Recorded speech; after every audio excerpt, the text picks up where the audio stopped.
जन्य परिस्थितीमुळे पूर्ण देशात सिलेंडरबाबत काही बातम्या अफवा किंवा चालू होत्या। रत्नागिरी जिल्ह्यामध्ये सुद्धा व्यावसायिक सिलेंडरला पूर्णपणे बंदी केली, पण घरगुती सिलेंडरना देखील काही प्रमाणात कमी जास्त येतं अशा अफवा चालू होत्या। आज आपल्या रत्नागिरीचे जिल्हाधिकारी मनोज जिंदल सर रत्नागिरी शहरातील शांतादुर्ग गॅस एजन्सीच्या इथे येऊन पाहणी केली।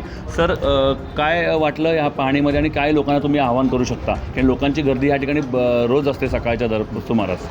तो आज शांतादुर्ग HPCLची जी एजन्सी आहे याचं मी निरीक्षण केला। या निरीक्षणमध्ये जे त्यांच्याकडे साठा उपलब्ध आहे त्याची मी पाहणी केली। त्याच्यामध्ये असं आपल्याला जाणवतो आहे की या गॅस एजन्सीकडे, ही एक मोठी गॅस एजन्सी आपल्या रत्नागिरी जिल्ह्यात, यांच्याकडे जवळपास 3000चा पुरवठा आता सध्या आहे, जे एक चांगला एक पुरवठा म्हणून त्यांच्याकडे उपलब्ध आहे। इथे मी आल्यानंतर बघितलं की काही नागरिकांशी मी संवाद घातला, तर त्याच्यामध्ये मला असं जाणवण्यात आलं की लोकांमध्ये थोडा संभ्रम आणि पॅनिक सिच्युएशन क्रिएट झालं आहे। कारण सोशल मीडियावर काही चुकीची माहिती लोक देतो आहे की 45 दिवसामध्ये त्यांना सिलेंडर मिळणार, किंवा आपल्या जिल्ह्याकडे गॅस सिलेंडर, घरगुती सिलेंडरची साठा नाही, परंतु हे सगळं चुकीचं न्यूज आहे। आपण जिल्हास्तरीय एक सगळे वेगवेगळे जे ठिकाणपासून आपल्याकडे जे गॅस येतो, IOCL असेल, BPCL असेल, HPCL असेल, त्या सर्व ठिकाणी आपला पूर्ण कंट्रोल आहे। आपण सर्वांचा साठा डेलीच्या बेसिसवर साठ्याचे आपण निरीक्षण करतो।